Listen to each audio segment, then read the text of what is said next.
Kongo ni nchi ya kila na ipashe kuwa na chezewa na ule mwandekorele wa magrupu arme. Ndiyo kwa maana tunasema soutien local kabisa kwa FARDC, kuonesha kabisa nchi yetu kama arme yetu ni arme ya kusutenir sécurité, wanakuwa wakifanya defense kama vile nakuwa.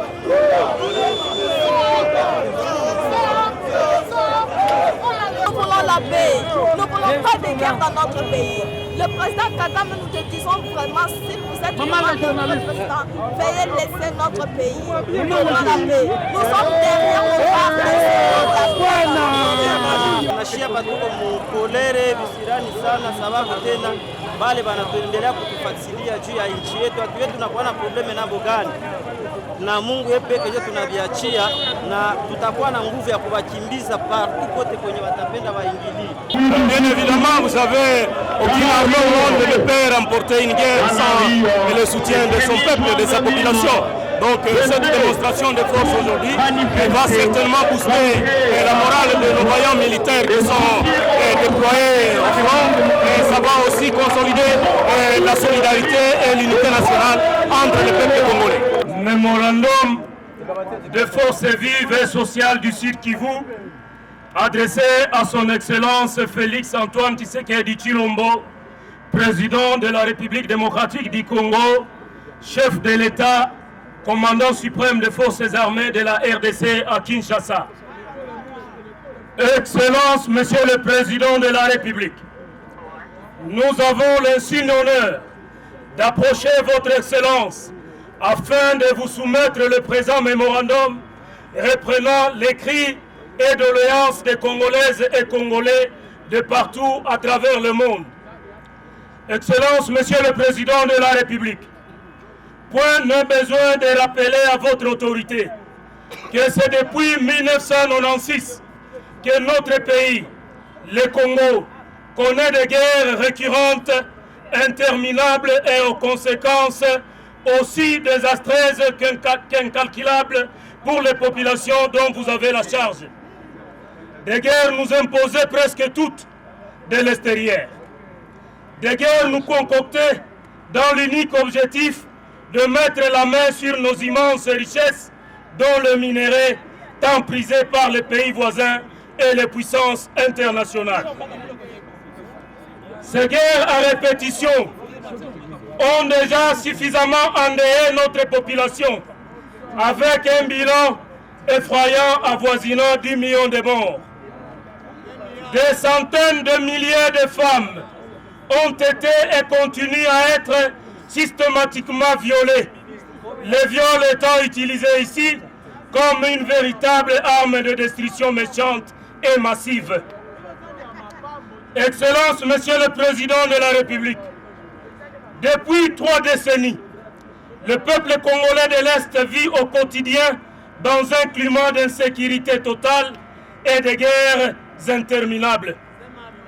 La paix reste une véritable utopie, un mirage qui échappe continuellement. Plusieurs initiatives ont été entreprises par les différentes autorités qui se sont succédées à la tête du pays, mais sans arriver à éradiquer cette nébuleuse. Les Nations Unies ont sur notre terre la plus grande et importante mission de maintien de la paix à travers le monde. Malheureusement, sans que cette paix ne soit au rendez-vous. Des opérations dites conjointes avec des armées étrangères ont été initiées, menées, hélas, là aussi sans aucun résultat. Vous-même, depuis votre accession au pouvoir, vous ne cessez d'entreprendre des initiatives innovantes et diverses, y compris l'instauration d'un état de siège dans les provinces du Nord Kivu et de l'Ituri, malheureusement sans parvenir jusque-là à rétablir la paix à ces peuples qui de plus en plus se lassent de ces interventions stériles. Face à tous ces échecs, il est impérieux de nous questionner sur les causes profondes et réelles de ces échecs puissants. Excellence, Monsieur le Président de la République, comme si toute cette souffrance ne suffisait pas, Voilà une nouvelle guerre d'agression qui s'invite, planifiée et exécutée méticuleusement par notre voisin, le Rwanda.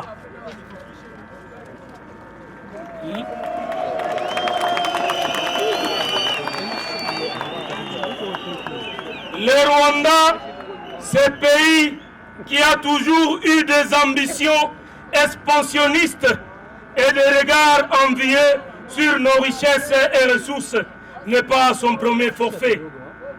C'est depuis le génocide de 1994 que notre pays, qui, dans son hospitalité légendaire, en bon voisin, avait ouvert ses portes aux citoyens rwandais, fuyant leur guerre interne, se retrouve aujourd'hui en train d'être remercié de sa bienveillance de cette manière ingrate. Face à tout ce qui précède et d'autres à prévaloir, nous, population congolaise, réunis ce jour dans cette manifestation citoyenne, proposons à votre discrétion ce qui suit. 1. La rupture immédiate des relations diplomatiques avec ces pays identifiés comme agresseurs.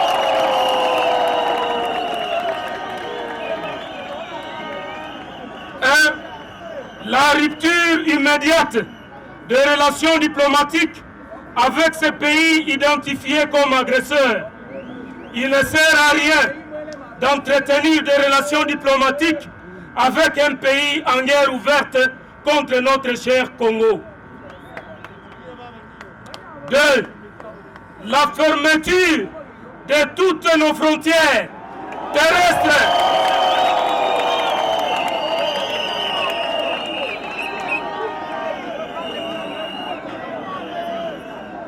La fermeture, disais-je, de toutes nos frontières terrestres, lacustres et aériennes avec ces pays agresseurs. 3. La prise des sanctions économiques contre le Rwanda et le gel des avoirs de tous les opérateurs économiques rwandais opérant sur le territoire congolais. 4. La rupture et annulation immédiate de tous les contrats signés avec le Rwanda. La rupture et annulation immédiate de tous les contrats signés avec le Rwanda, dont celui relatif à l'exploitation de nos minéraux dans le Kivu.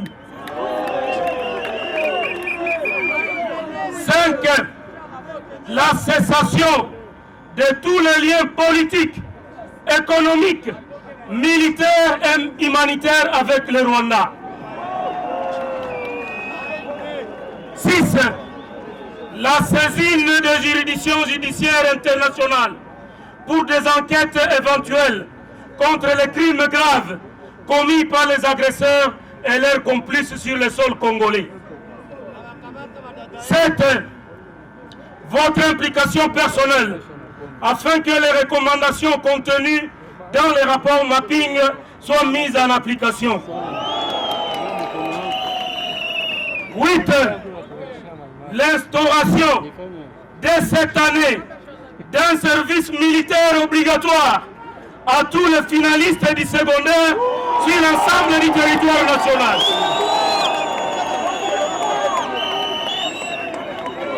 8. L'instauration dès cette année d'un service militaire obligatoire à tous les finalistes du secondaire sur l'ensemble du territoire national.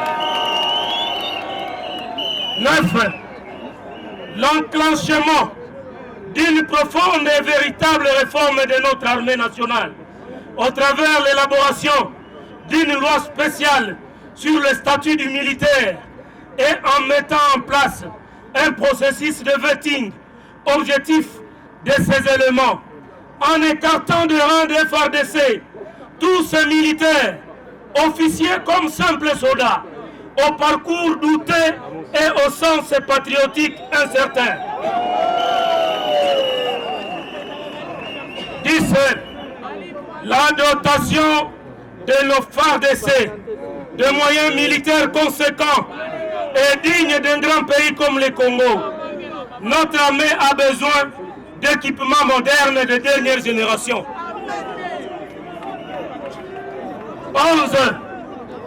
La prise en charge de tous les blessés de différentes guerres, de leurs dépendants, ainsi que la reconnaissance par la nation de militaires tombés sur le champ de bataille en les honorant dignement.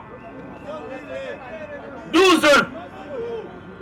Les déplacements de tous les militaires ayant combattu au sein des rébellions d'IRCD, CNDP, M23, des zones de l'Est vers d'autres coins de la République et leur remplacement par de nouvelles unités provenant d'autres coins du pays. 13.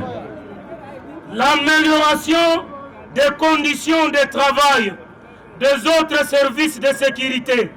Nous citons l'Agence nationale des renseignements, la Direction générale de migration, la police nationale congolaise, en les plaçant dans des conditions optimales de travail.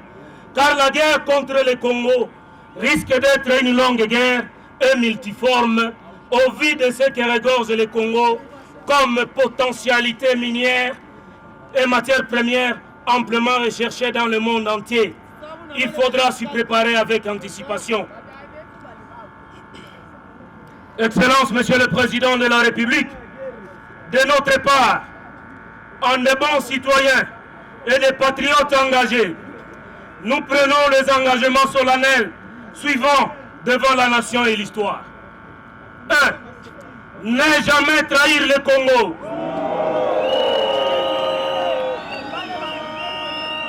2. Nous battre en ne ménageant aucun effort jusqu'au sacrifice suprême pour défendre le Congo, son peuple, son indépendance, son unité, sa dignité et son intégrité territoriale. 3. Soutenir avec abnégation nos vaillants militaires des FARDC dans toutes les opérations militaires en cours et à venir pour défendre l'intégrité de notre territoire national. Ainsi, nous proclamons ce jour les mariages indissolubles entre le peuple congolais et son armée.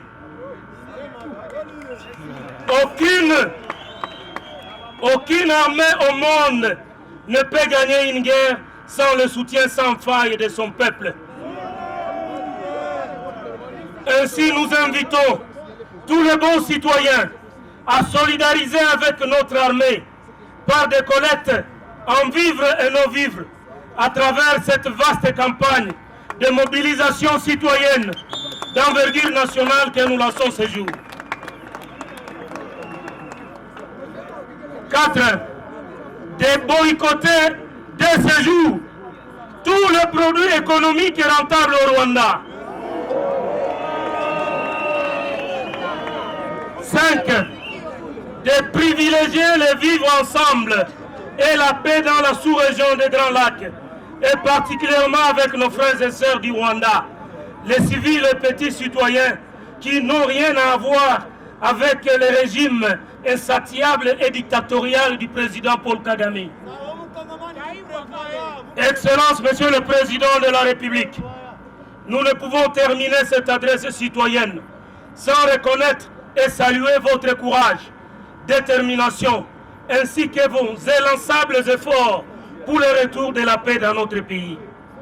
Nous saluons aussi, à leur juste valeur, les décisions prises par vous à l'issue du Conseil national de sécurité contre le pays agresseur. Nous vous prions d'aller au-delà de ces mesures en réservant une suite favorable aux propositions citoyennes et légitimes vous exprimées dans ce mémo. Excellence, Monsieur le Président de la République, tout en vous remerciant de l'intérêt et de votre précieux temps nous accordé pour nous lire, nous vous prions d'agréer séance, Monsieur le Président, l'expression de nos sentiments patriotiques, Que vive la République démocratique du Congo. Que vivent nos voyants militaires de FARDC. Que Dieu bénisse le Congo et son peuple. Dieu vous remercie.